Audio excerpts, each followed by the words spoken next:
Hello, ladies and gentlemen. Welcome to another wonderful episode of Friday Ramblings, brought to you by Roulette Productions.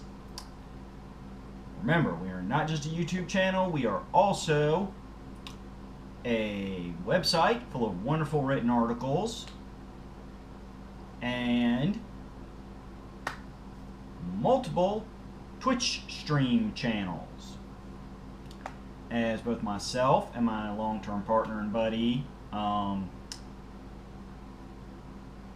Rich, whichever term he's using for this particular pen name project, which I know sounds horrible for my buddy and business partner, but you know, what can I say? I'm a touch senile. I'm an old man. We both have our own separate Twitch channels, and he does occasionally partner up with wonderful other channels such as Rabbit Sensei Gaming. So please look at him. We can both find on Twitter. Most of that information is down in the episode descriptions, right down there. So check out everything we do. The Twitter especially. Follow us, as you will be able to keep track of any and all projects we are currently working on and stuff when it gets released. For now though, let's dive into the fun. We're going to discuss DC Comics, specifically their tradition of crisis events, because it's a history that goes back to the 60s and is literally as old as their concept of a multiverse. For those of you who do very little work with ongoing serial fiction, especially that of a sci-fi, comic book, fantasy nature, multiverse is a portmanteau, or two words squished, or a word made by squishing two words together, for multiple universes. In essence, multiverse is any time you have at least two alternate realities represented, which, again, a lot of sci-fi touches on, and over the decades, superhero comic books have fully embraced. So, let's go into it. Crisis events.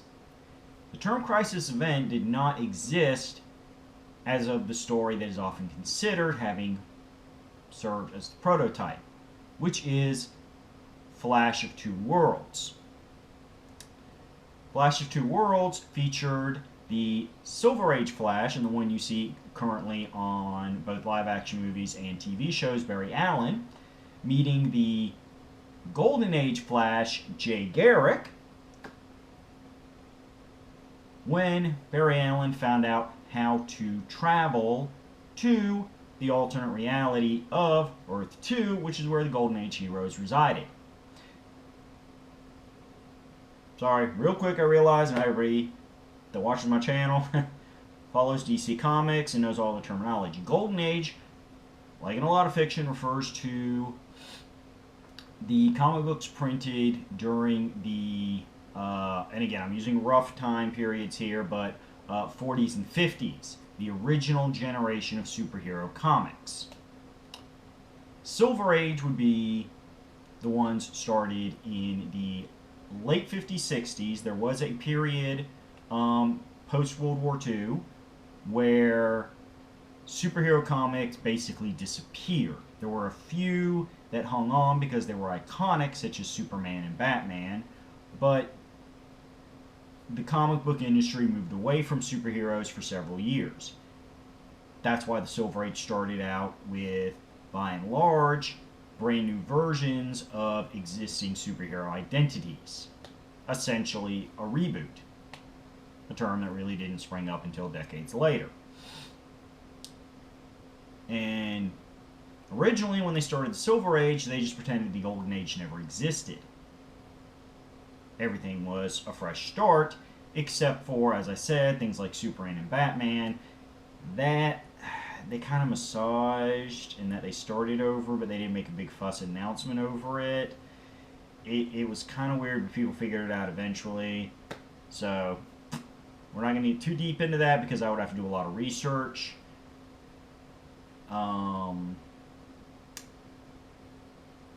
probably consult a few internet gurus. And I'm not doing that live because I can't guarantee they would answer me right away if I even could track them down. But basically, that's what you have to understand, is Flash of Two Worlds was the first appearance of the Golden Age heroes after the Silver Age started, and proposed the idea that they lived on an alternate Earth. And since Silver Age Barry Allen was the one doing the traveling, his Earth, the Silver Age Earth, the one that was currently being published on a regular basis, was declared Earth 1, and the Golden Age was Earth 2. This is going to be significant in a few minutes, folks. The story in of itself was popular, but its place in history comes after the fact, when they kept going back to the idea of the multiverse and the idea that the veteran Golden Age Justice Society of America heroes would begin interacting with their dimensional counterparts, the younger Justice League of America heroes. This is when the term crisis first really started getting applied, as there was a crossover done in the Justice League comic called Crisis on Earth 1 and Crisis on Earth 2.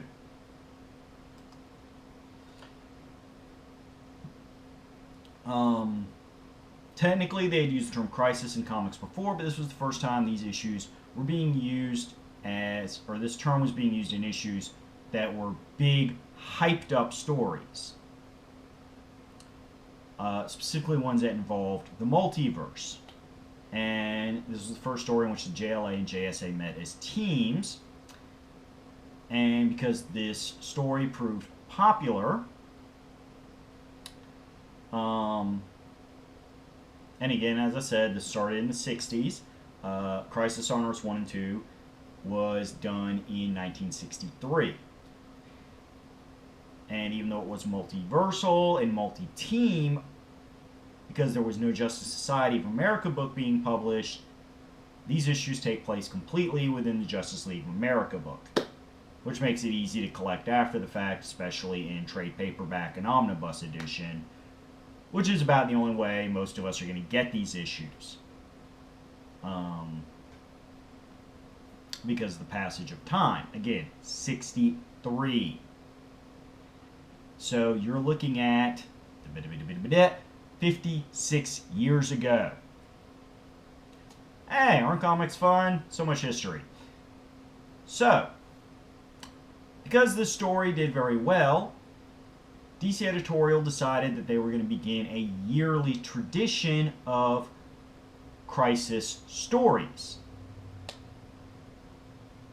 And the teams themselves even acknowledged this, to the point that a lot of these stories began with the two teams simply meeting up socially and then problems springing up, as these were like annual, picnics and parties between the League and the Society.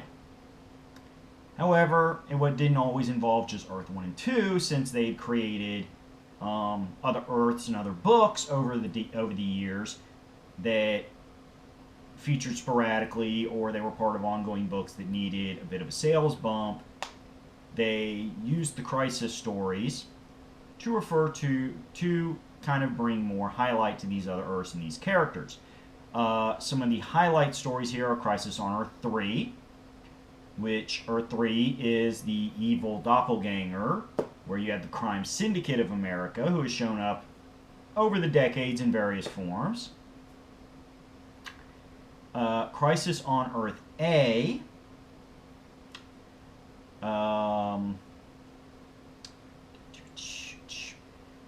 Crisis on Earth X, Crisis on Earth S, Crisis in Tomorrow,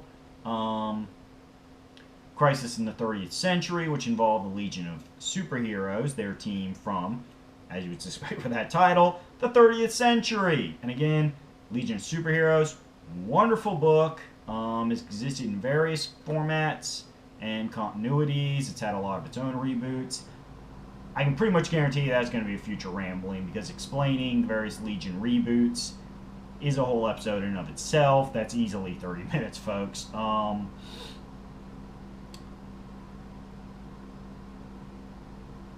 there was Crisis on Earth Prime being the real world where there is no native heroes. Crisis in the Thunderbolt dimension, which is a reference to a particular hero allied with the Justice Society. Is kind of a reserve part-time member, Johnny Thunder. He himself doesn't have powers. His powers come from this magical imp he's teamed with that usually appears as a small sentient thunderbolt. Hence the term Thunderbolt Dimension.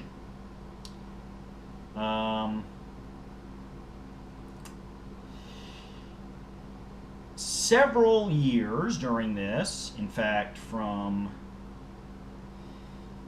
68 through 75, so yeah, just about 7 years, the annual team-ups were not given a title involving the word crisis, although these are considered part of the annual Crisis on Multiple Earths tradition, as it came kind of in between the middle.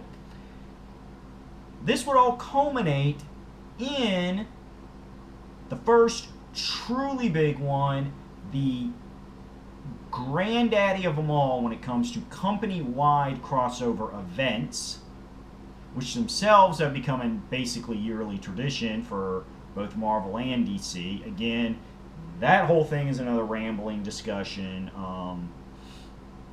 But the Crisis on Infinite Earths, which occurred in 1985, the year after the last Crisis on Multiple Earths story. And that Crisis on Infinite Earths involved every alternate Earth that DC had ever written up to this point. And in fact, a few more they created for this event to really give it a feel of massive scope. Biggest story ever, involved, I believe, every single superhero DC had ever written, even if they only appeared in a single panel, as well as some that DC had over the decades bought from other companies, such as the Charleston comic characters, one of which would go on to a lot of fame in DC after Crisis on Infinite Earths, in the legacied superhero identity of Blue Beetle, which is very interesting history. Blue Beetle in some different forms has shown up in various animated and live-action TV series and is just an all-around enjoyable character, especially Ted Kord, who was the second Blue Beetle and the Blue Beetle as at the time of Crisis on Infinite Earths. But yes, Crisis on Infinite Earths, wonderful story. Anybody who is big on mega events and wants to understand why company-wide crossovers are such a huge thing should read Crisis on Infinite Earths, because it is the prototype one. It is the one that every company-wide event strives to be. It's an excellent story in of its own right. It's very historically important to comic book fans. And again, it was the culmination of the annual Crisis stories. This one is where the idea of the Crisis event really took hold firmly in DC Comics. As I said before, they were basically annual story arcs for the Justice League book. Now, it was the thing to do. It was the top story. It's like, if it's a crisis, then it's a major DC story they're putting 100% maximum effort into. Flash forward, our next Crisis event would actually take several years.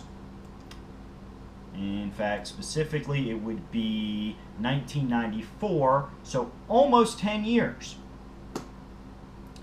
And would be referred to as 0 Hour Crisis in Time.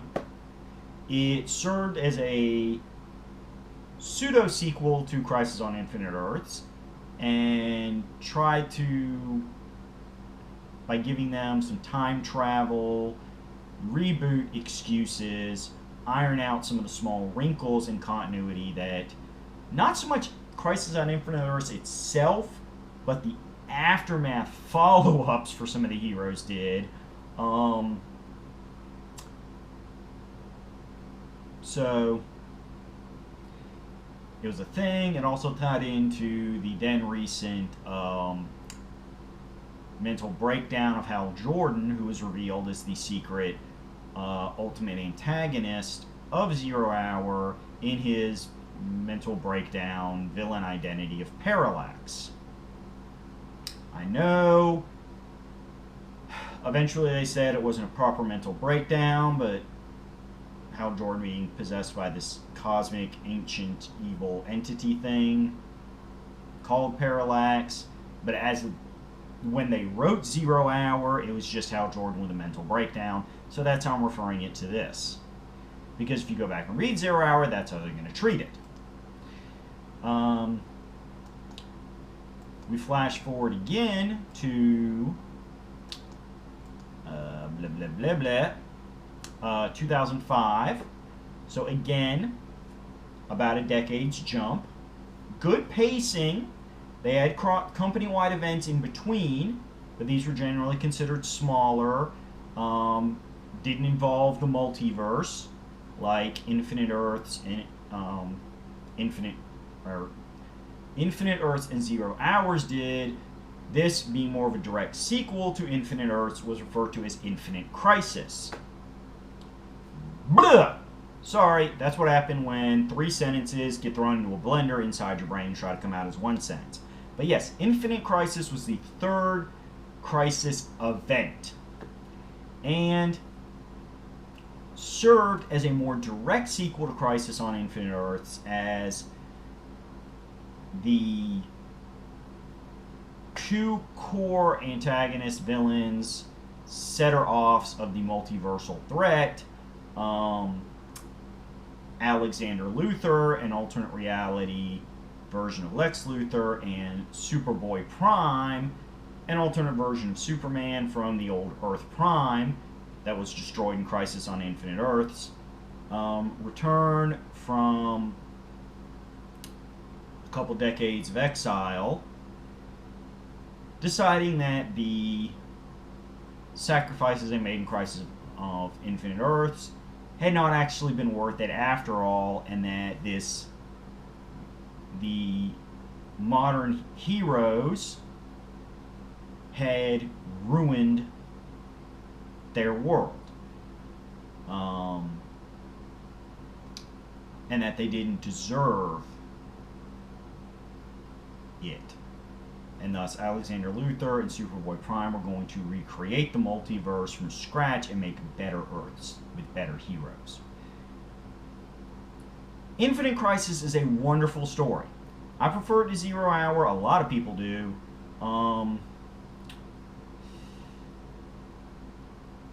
It definitely, if you read Crisis on Infinite Earths first and then read Infinite Crisis, I mean, you can see how when the story for Infinite Crisis was written, they looked directly at the previous story and said, this is a direct sequel. I mean, the culmination of the one, the aftershocks of it, lead directly to why this one is happening. And we're going to have story parallels. It's bam, it's right there. And it's wonderful. They do an incredible job. It is, in my humble opinion, these 2 stories are 2 of the best stories DC's ever written. They're epic. There's a sense of true mythology and iconic legend to the characters themselves and their deeds.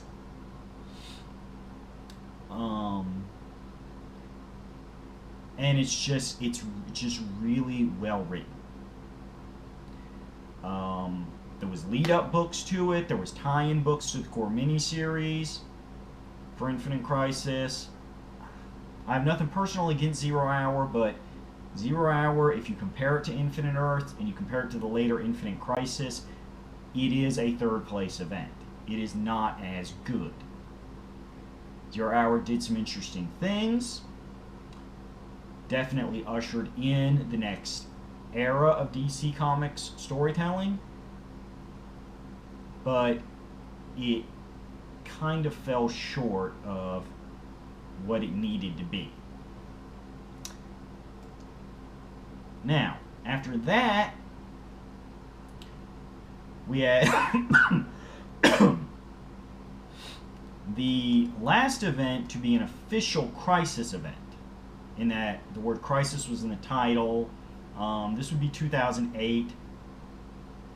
Definitely not 10 years after the fact from Infinite Crisis, about 3 years after the fact.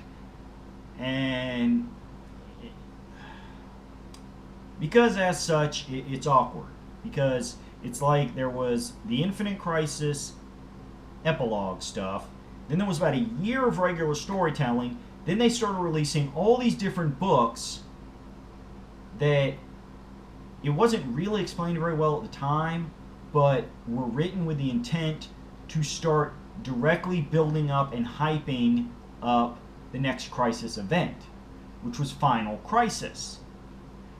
By its title, intended to be the end of Crisis event as a concept, and the ultimate of all events. The basics of it is that Darkseid, or Darkseid, again, the pronunciation's weird, the name is D-A-R-K-S-E-I-D, so I've never been 100% sure how to pronounce it. I would love to ask the creator of this villain, Jack Kirby, the proper pronunciation, but he is sadly has passed on and did so many years ago. Excuse me. Got to shift here. The problem with not being, 19 or even 22 anymore is that your knees occasionally need to move. But Darkseid, as I usually like to think of him, as I personally like to pronounce it, because there is an I there, even if it is, closer to the E then. But anyway, Darkseid finally achieves the one goal he's been wanting to achieve since his character was created, and that is obtaining the anti-life equation. A metaphysical thing that essentially, if you have control of it, you can control any other sentient being in the universe. Specifically, tending to bring out their darkest nature, their most evil habits, or just plain making them want to kill themselves, because it's anti-life. It's just everything negative about the universe.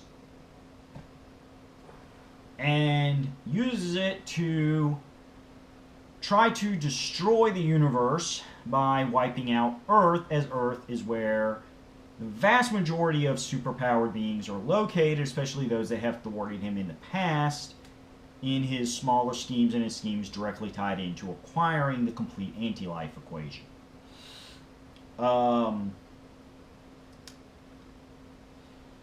This is my least liked Crisis event story. It's very grandiose. It is very epic. It has a lot of great scenes. It has a lot of great story beats.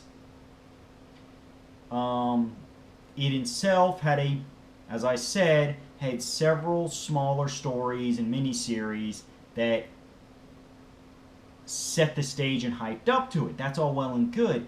My biggest problem with Final Crisis is I've read this thing multiple times and I'm still not 100% sure what the point of it is. Like what the actual core story being told is. Like what's the point of it? There's a lot of philosophy and metaphors and just Zen stuff thrown in, but it exists right alongside some genuinely silly concepts.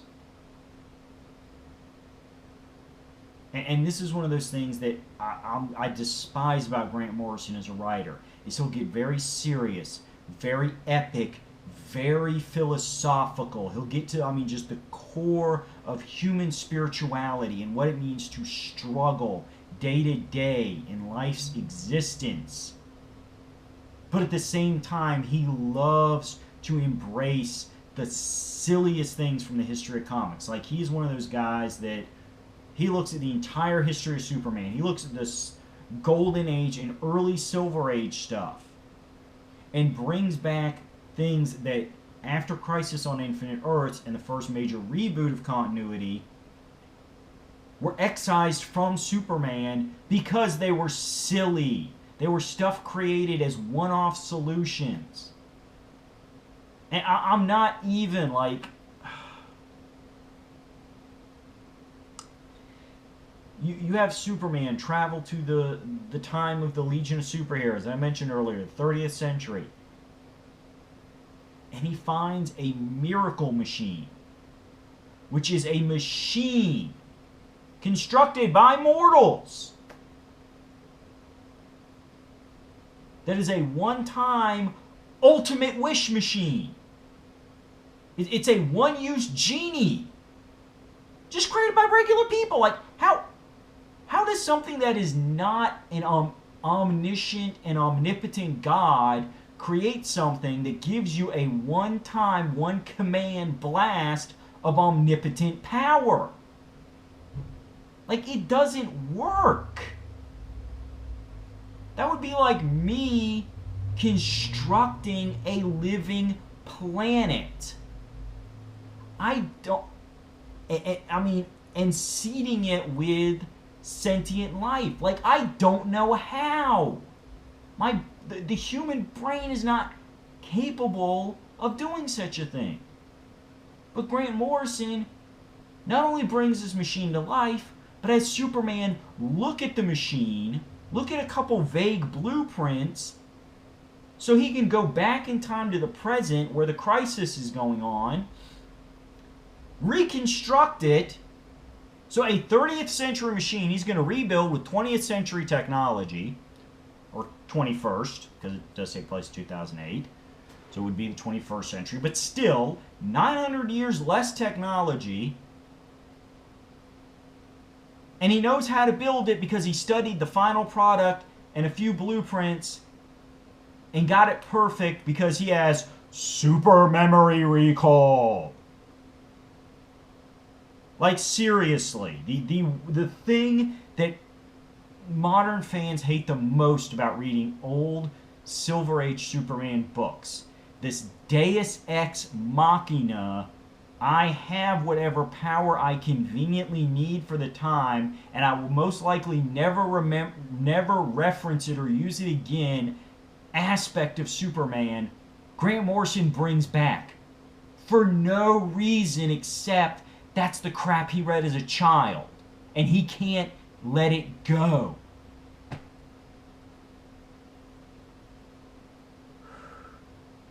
Now, I'm sorry. As I said, I try to keep this stuff generally constructive. We're hitting about 30 minutes, which I try to make my limit for how long I do these episodes now. But as I said, Final Crisis, a lot of the tie-in books, and a lot of the build-up stuff was done very beautifully. Final Crisis Legion 3 Worlds is a great comic book that is just a salute to the entire history of the Legion, brings in the current Teen Titans book, and some of the fallout of its major status quo shake-up stories from the last few years.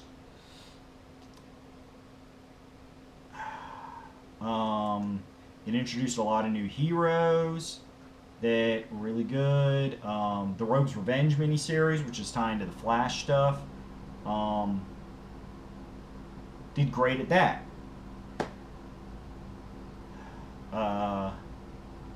But just the core Final Crisis book is not what it needed to be. It's not what, as a longtime fan of DC Comics, I wanted to read.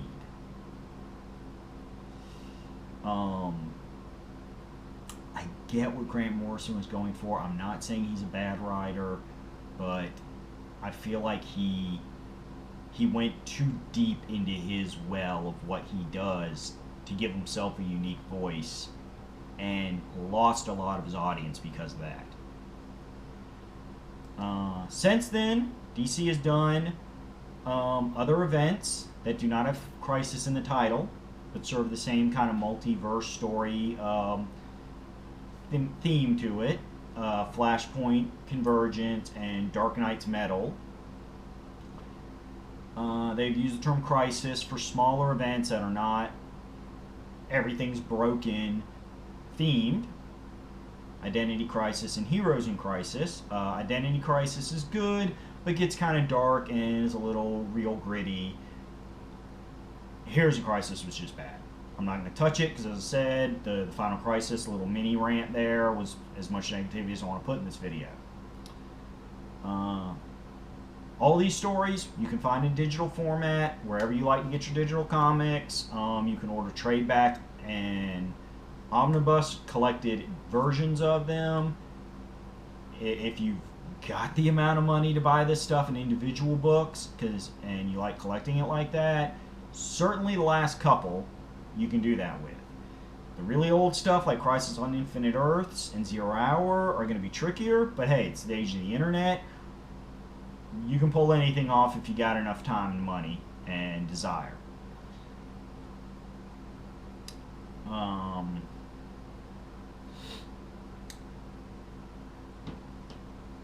The bare bones, too long didn't watch version of this is DC has a long tradition of company-wide, multiverse-based storytelling events. The bulk of them have used the term Crisis because they stumbled upon it early, and it was a great way of thematically linking all these stories. So, until then, next Friday, I hope everybody enjoyed this video. I hope you come back for the next video. I certainly hope that when it's all said and done, you have learned something. Besides how much of a dork I am. Because, hey, we all knew that. And when it's all said and done, as I say every week, keep it positive. There's enough negativity on the internet. Keep your criticism constructive, because that's how we evolve the art of storytelling in any genre and format. And just be good to each other and be good to yourself. If you don't like something, put it over there. Don't deal with it if you don't have to deal with it. It's entertainment. You should be entertained by it.